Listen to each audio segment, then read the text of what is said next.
Traité de saint Augustin de la foi et des œuvres. Sommaire. Réfutation de 3 erreurs auxquelles l'auteur oppose les 3 propositions suivantes. Premièrement, on ne doit pas admettre indistinctement toutes sortes de personnes au baptême. La tolérance pour les pécheurs doit se concilier dans l'Église avec le maintien de la discipline ecclésiastique. Deuxièmement, il faut initier les catéchumènes au mystère de la foi et tout ensemble au devoir de la vie chrétienne. Troisièmement, celui qui a reçu le baptême est incapable, s'il ne réforme pas ses mœurs criminelles, d'arriver par la foi seul au salut éternel.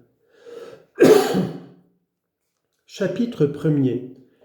Doit-on admettre indistinctement tout le monde au baptême et n'enseigner la morale qu'après ce sacrement? Réponse. Selon l'opinion de quelques personnes, on doit admettre indifféremment au bain sacré qui nous régénère en Jésus-Christ tous les hommes, même ceux qui ne consentiraient pas à réformer leur vie souillée des crimes et des infamies les plus notoires, et qui affricheraient la résolution de persévérer dans leur désordre. Par exemple, un homme vit dans l'adultère. Si l'on en croit ces personnes, on doit lui conférer le baptême sans l'avertir de rompre cette liaison criminelle, lors même qu'il y persévérerait, qu'il se flatterait dans son cœur ou se vanterait publiquement d'y persévérer. Il n'en faudrait pas moins l'admettre au baptême et laisser devenir membre de Jésus-Christ l'homme qui veut rester celui d'une prostituée. Référence à la première aux Corinthiens, chapitre 6, verset 15. On attendra qu'il soit baptisé pour lui apprendre l'énormité de son péché et les moyens de réformer ses mœurs. Dans leur opinion, c'est intervertir et confondre l'ordre des choses que d'enseigner à vivre en chrétien avant de baptiser. Il faut d'abord conférer le sacrement, puis inculquer les règles de la morale chrétienne. Si on les observe fidèlement, on agira selon son intérêt. Si on ne le veut pas, et qu'en gardant la foi chrétienne sans laquelle on serait condamné à la mort éternelle, on persévère dans toutes sortes de crimes et d'infamies, on se sauvera en passant comme par le feu. On aura le sort de celui qui a élevé sur le véritable fondement, c'est-à-dire sur la doctrine de Jésus-Christ, un édifice non d'or, d'argent et de pierres précieuses, mais de bois, de foin et de paille. Référence à 1 Corinthiens chapitre 2 versets 11 à 16. En d'autres termes, des œuvres non de justice et de pureté, mais d'injustice et d'impudicité. Ces personnes semblent avoir soulevé cette controverse parce qu'elles voyaient avec peine qu'on refusait le baptême aux hommes ou aux femmes qui, après avoir divorcé, avaient contracté un nouveau mariage. Une pareille union, en effet, n'est pas un mariage, mais un adultère, comme le déclare formellement notre Seigneur Jésus-Christ. Matthieu chapitre 19, verset 9.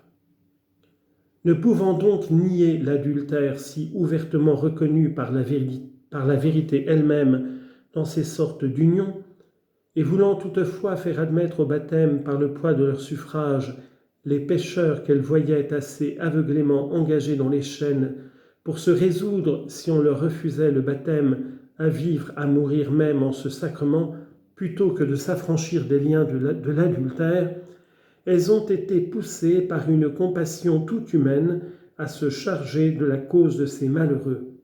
Et tel a été leur zèle qu'elles ont pensé qu'on devait admettre au baptême, pêle-mêle avec ces pécheurs, les scélérats et les débauchés, sans leur adresser aucun avis, sans les corriger par aucune réprimande, sans les transformer par la pénitence. Elles ont cru qu'ils encouraient la mort éternelle sans le baptême, tandis que par la grâce du baptême, ils se sauveraient à travers le feu, malgré leur obstination à vivre dans leur dérèglement. Chapitre 2. Salut impossible, même après le baptême, sans réforme des mœurs. Souffrir les pécheurs dans l'Église sans préjudice de la discipline. Je réponds à ces personnes et je leur déclare d'abord qu'on ne doit pas interpréter les passages où l'Écriture signale dans le présent ou prédit pour l'avenir un mélange des bons et des mauvais dans l'Église, de manière à relâcher ou même à détruire la discipline dans sa rigueur et dans sa pureté, on ne serait plus alors éclairé par les saintes lettres, mais abusé par son sens propre. Moïse, le serviteur de Dieu, a sans doute toléré avec une patience infinie ce mélange dans le peuple primitif. Mais il n'en a pas moins condamné au glaive un grand nombre de coupables. Le prêtre Phinehas surprit des adultères et les perça immédiatement du fer vengeur. Confère Nombre, chapitre 25, versets 5 et 8. La dégradation, l'excommunication sont le symbole de ces châtiments dans la discipline actuelle de l'Église qui a fait rentrer dans le fourreau le glaive visible. Le saint apôtre se résigne sans doute à gémir au milieu des faux frères. Confère 2 Corinthiens chapitre 10 verset 26. Il permet à quelques prédicateurs, malgré la jalousie diabolique dont les guillouillons les harcèlent, d'annoncer Jésus-Christ. Philippiens chapitre 1 verset 16 à 18. Mais il ne garde aucun ménagement pour le chrétien qui s'est marié avec la femme de son père. Il ordonne qu'on rassemble l'Église et qu'on le livre à Satan pour la mort de la chair, afin que son âme soit sauvée au jour du jugement de notre Seigneur Jésus-Christ.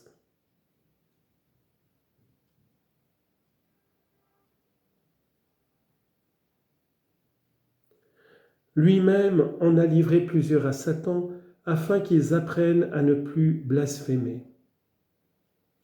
Autrement, les paroles suivantes n'auraient plus aucun sens. Citation, « Je vous ai écrit dans une première lettre de rompre tout commerce avec les fornicateurs. Je ne voulais pas parler des fornicateurs de ce monde, ni des avares, ni des voleurs, ni des idolâtres. Autrement, vous seriez obligés à sortir du monde. J'ai voulu vous dire que, si celui qui compte parmi les frères est fornicateur ou idolâtre ou avare, ou médisant ou ivrogne ou voleur, vous ne deviez pas même manger avec lui. À quel titre, en effet, jugerais-je les infidèles? N'est-ce pas sur les fidèles que s'étend votre droit de juger? Dieu jugera ceux qui sont hors de l'Église. Quant à vous, chassez ce fléau du milieu de vous. 1 Corinthiens chapitre 5, versets 9 à 15. Par ces mots du milieu des vous, quelques-uns entendent l'obligation où nous sommes, nous, d'arracher de nous-mêmes le péché, en d'autres termes, de devenir bons. Mais soit qu'on entende qu'il faille livrer les méchants à la sévérité de l'Église et leur infliger la peine de l'excommunication, soit qu'on voit dans ce passage le devoir pour tout fidèle d'extirper le péché de son cœur par la pénitence et le changement de vie. Il n'y a pas d'équivoque dans les paroles où l'apôtre prescrit de n'avoir aucun commerce avec des frères souillés des vices qu'il vient d'énumérer, en d'autres termes, avec les gens décriés et perdus de réputation. Chapitre 3. Dans quel esprit faut-il reprendre les pécheurs? Précepte du Seigneur sur la manière de corriger les méchants. Quant à l'esprit de charité qui doit tempérer cette sévérité miséricordieuse, il ne se montre pas seulement dans le passage où l'apôtre dit « afin que son âme soit sauvée au jour du Seigneur ». Il apparaît manifestement dans cet autre passage « si quelqu'un n'obéit pas à ce que nous prescrivons dans notre lettre, notez-le et n'ayez aucun commerce avec lui afin qu'il rougisse. Toutefois, ne le regardez pas comme un ennemi, mais reprenez-le comme un frère. » 2 Thessaloniciens, chapitre 3, versets 14 et 16. Le Seigneur lui-même nous offre un modèle incomparable de patience. Il a souffert jusqu'à la passion un diable parmi les 12 apôtres. Il a dit « Laissez croître l'un et l'autre jusqu'à la moisson, de peur qu'en voulant arracher l'ivraie, vous ne déraciniez en même temps le bon grain. » Matthieu chapitre 13, versets 39 et 30. Il a prédit que ces filets, symboles de l'Église qui s'étendent jusqu'au rivage, c'est-à-dire jusqu'à la fin du monde, renfermeraient à la fois les bons et les mauvais poissons. Enfin, dans une foule de passages, il a parlé expressément ou en parabole du mélange des bons et des mauvais. Toutefois, a-t-il jamais ordonné de ne pas maintenir la discipline de l'Église? Loin de là. Il nous avertit d'en suivre les règles lorsqu'il dit « Prends garde, si ton frère a péché contre toi, va et reprends-le seul avec toi et lui, seul entre toi et lui. S'il t'écoute, tu auras gagné ton frère, mais s'il ne t'écoute pas, prends avec toi 1 ou 2 personnes, afin que tout soit avéré par l'autorité de 2 ou 3 témoins. S'il ne les écoute pas, dis-le à l'Église. S'il n'écoute pas l'Église, qu'il soit à tes yeux comme un païen ou un publicain. » Matthieu chapitre 18, versets 1 à 51. Il ajoute ce passage où il donne à la sévérité cette sanction redoutable. Tout ce que vous délirez sur la terre sera délié dans le ciel, tout ce que vous lirez sur la terre sera lié dans le ciel. Il nous défend encore de donner les choses saintes aux chiens. Matthieu chapitre 7, verset 6. Quand l'apôtre dit « reprends les pécheurs publics en présence de tout le monde » afin d'intimider les autres. 1 Timothée chapitre 5, verset 20. Il ne contredit pas la parole du Seigneur, reprends-le entre toi et lui.